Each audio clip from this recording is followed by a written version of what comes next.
Greetings, everyone. Here are the main points of the video.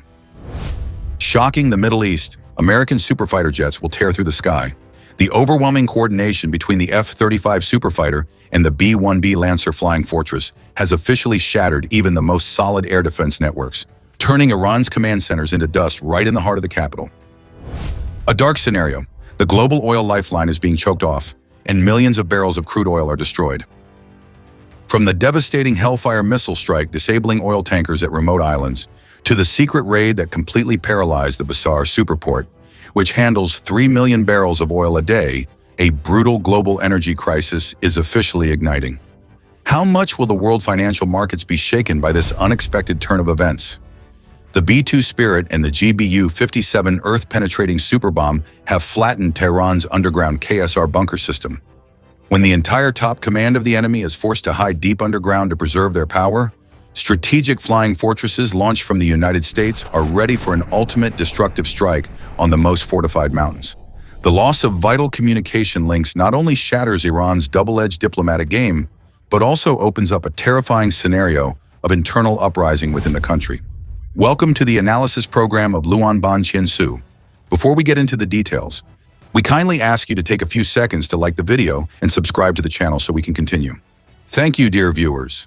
Shockwaves in the Middle East. American fighter jets wipe out the top command center of the IRGC right in Tehran. Ladies and gentlemen, the situation in the Middle East is reaching a brutal turning point as the United States Central Command continuously releases close-up footage from the field about the all-out bombing campaign. 2 intense nighttime airstrikes just ended, leaving fiery trails that destroyed several enemy strategic targets. However, the game-changing difference in this military campaign is no longer limited to neutralizing coastal defense radar systems, fast attack boats, or conventional weapon storage facilities. The strategic situation has completely changed as Washington decided to remove all restraints against IRGC. President Donald Trump's defining statement was to place this force on the same level as the notorious terrorist organization ISIS. This signaled a no-compromise purge campaign, pushing the opponent into isolation and causing them heavy losses. The United States no longer spends resources on border areas. They're tightening the noose on their opponent. Immediately after that, thick black smoke continued to rise from Tehran, the capital, following a series of new explosions early in the morning. The attacks did not stop at the southern region or the logistics centers in Bandar Abbas. The flames of the U.S. Air Force have also surrounded strategic islands like Qeshm and Kish. These are places that Iranian military officials have proudly declared as unsinkable aircraft carriers guarding the strait.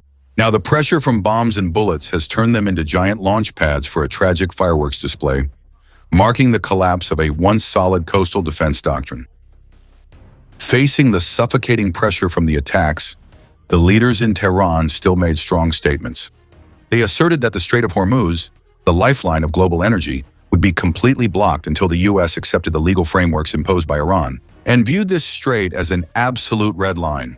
This rigidity and lack of flexibility from Iran's IRGC is pushing the entire world into a state of extreme tension.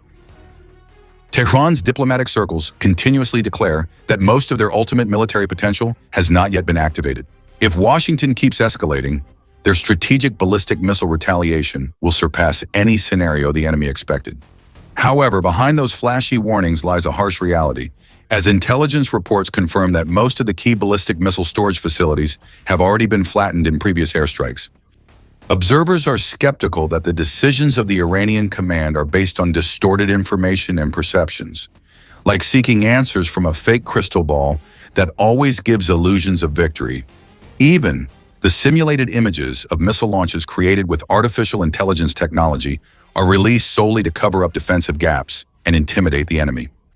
The statement from the IRGC commander, who stands alongside General Hossein Salami, that the enemy will have to take their illusions of surrender to the grave, only highlights the tragedy of a power game with no way back. While Iranian commanders pledge to escalate the conflict through statements in the media, American combat squadrons have already roared across the skies. F-35s and F-18s took off from aircraft carriers, launching a nighttime bombing campaign with absolute precision. Field footage shows that every target trying to hide under the trees was relentlessly hunted down. A series of large drones and trucks carrying launchers were completely destroyed before they could even fire. Missile strikes hit strategic communication towers, fully disabling information and tactical communication systems. The devastating strikes targeting new objectives in the capital, Tehran, are pushing the country's clerical leadership into a state of utter panic as the air defense system is completely powerless. The appearance of a series of new generation fighter jets, from the F-35, F-18, F-16CZ to the F-15E, proves that Washington has removed all restrictions. Even the massive scale of the attacks and the tremendous destructive power of the explosions in Tehran suggest the possible presence of B-1 Lancer strategic bombers, with their huge arsenal operated by 4 powerful jet engines. Weapons manufacturing facilities, the headquarters of the aerospace forces, and even the command post of the IRGC, these critical links in the war machine and the proxy force network of it, ISAN, are all burning in a sea of flames. ISAN's attempt to save face by claiming they haven't used their best trump cards only highlights the desperate situation of a force losing ground in a life-and-death race, where every threatening statement becomes meaningless in the face of the overwhelming power of modern military technology. The bold statements from Tehran about turning the tide or showcasing hidden strength are nothing more than a joke on the chessboard. It's like an arrogant fighter declaring victory in a life-and-death race when he can't even cross the starting line. The first threshold is the tightening grip of economic protection when the United States Central Command becomes tense, launching missiles directly into the smokestack of the oil tanker Belma, flying the Curacao flag in broad daylight as the ship tried to challenge the maritime blockade to reach Karg Island, a crucial crude oil export hub for Iran. Before being completely disabled, the Belma had illegally transported up to 38 million barrels of Iran's crude oil, and this direct attack marked the first time a maritime transport vessel was forcibly intercepted during the new escalation phase, cutting off the financial lifeline that fuels Tehran's war machine. Immediately after that, the second threshold was established when CENTCOM's second wave of bombings, carried out under the cover of night, crushed command centers, air defense positions, and Iran's missile and drone facilities. Satellite images of F-35 stealth fighters refueling in the air from KC-135 aircraft were not merely a logistical operation, but a bold deterrent message sent to Tehran's military leadership. The fact that the proud F-35s carried AIM-9X air-to-air missiles on their wingtips was a deliberate move to reduce their stealth capability in order to showcase their absolute superiority. The U.S. is subtly sending a bold challenge to its adversaries, saying that they don't need to hide themselves, and are even ready to accept a direct and tougher confrontation while still maintaining complete control of the skies. Eliminate enemy coastal surveillance stations in several areas. At the heart of the Tehran regime's power center, the air defense system protecting the capital was fully disabled. Fast News Agency, the official media outlet of the Islamic Revolutionary Guard Corps of Iran, IRGC, was forced to admit that the defensive fire networks in both the eastern and western areas of the city were activated in vain. Residents of the capital told Zalomia Radio they were awakened by explosions during the night.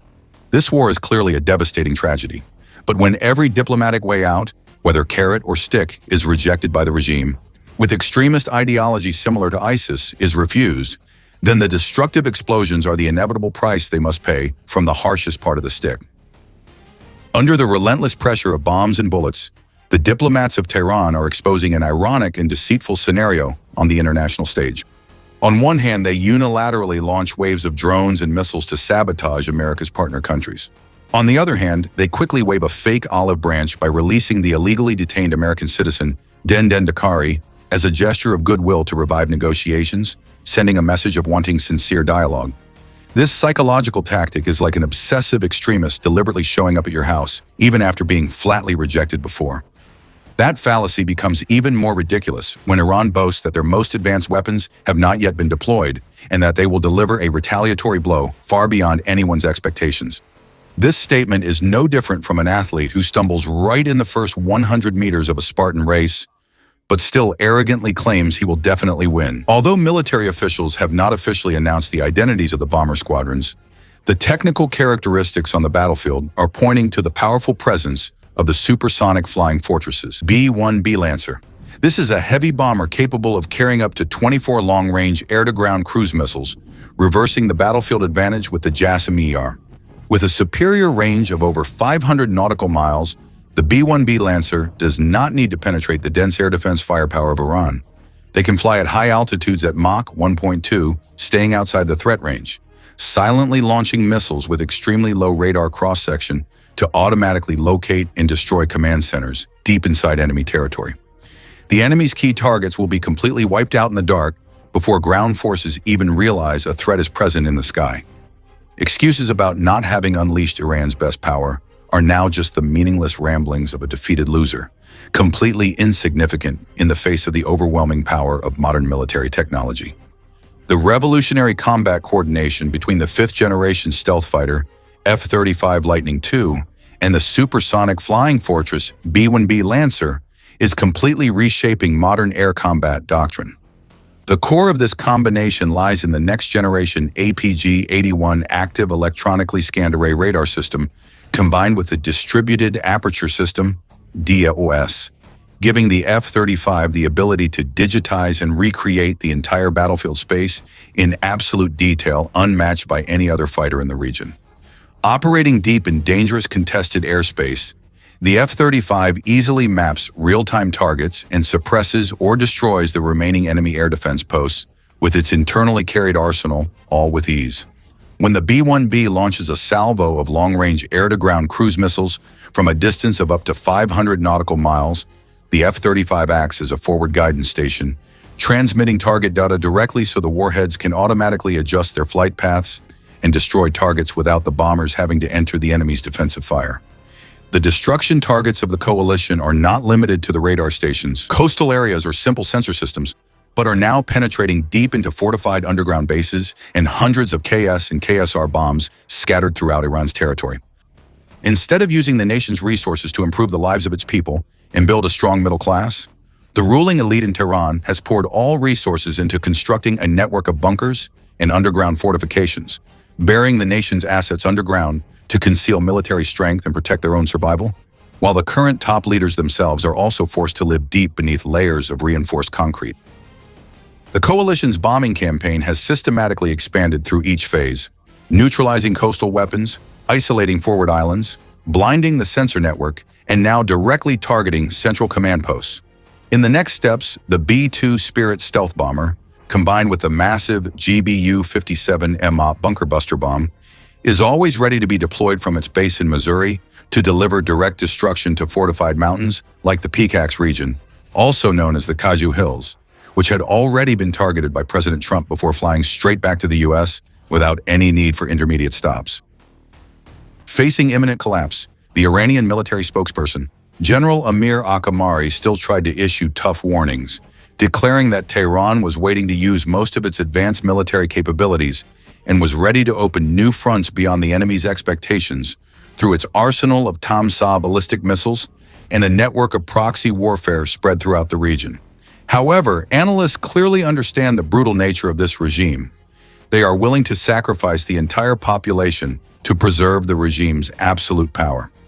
Fortunately for humanity, Tehran does not yet possess weapons of mass destruction, because with their extreme mindset, they would not hesitate to use them in desperation. However, when their central command centers were destroyed en masse, their ability to coordinate operations was completely paralyzed. The devastating impact of the war quickly spread globally as the international energy market fell into extreme chaos. Iraq was forced to shut down all major crude oil export ports after a drone attack targeted an oil tanker at the Basra port complex, which holds most of the country's export capacity, 3 million barrels per day from this country, OPEC's third largest. When this incident is combined with other Iranian oil ports being completely blockaded by CENTCOM with cruise missiles and the flow of trade through the Strait of Hormuz being choked, the world's energy supply is facing a serious risk of disruption. The White House has admitted that the global oil market will have to go through violent fluctuations beyond control. While the coalition works to eliminate the root cause of Middle East instability for good, it is clear that Iran is trying to implement a calculated dual-track strategy. On one hand, they are exerting maximum military pressure by using proxy forces and the IRGC to continuously shell and launch rockets at U.S. partner countries such as Bahrain, Saudi Arabia, and Kuwait. On the other hand, they unilaterally released illegally detained U.S. citizen Dedenakari through Oman's mediation as a fake humanitarian gesture intended to open up a back channel for diplomacy and breathe new life into negotiations. However, the critical flaw in this game is that CENTCOM has started to strike directly at the backbone infrastructure that sustains this dual strategy, the command centers and the supreme communication networks.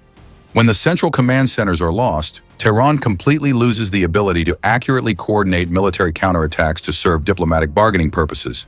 This leads to chaotic missile launches, loss of control over proxy armed groups acting spontaneously, and pushes the risk of conflict escalation beyond the control of this severely weakened civilian government.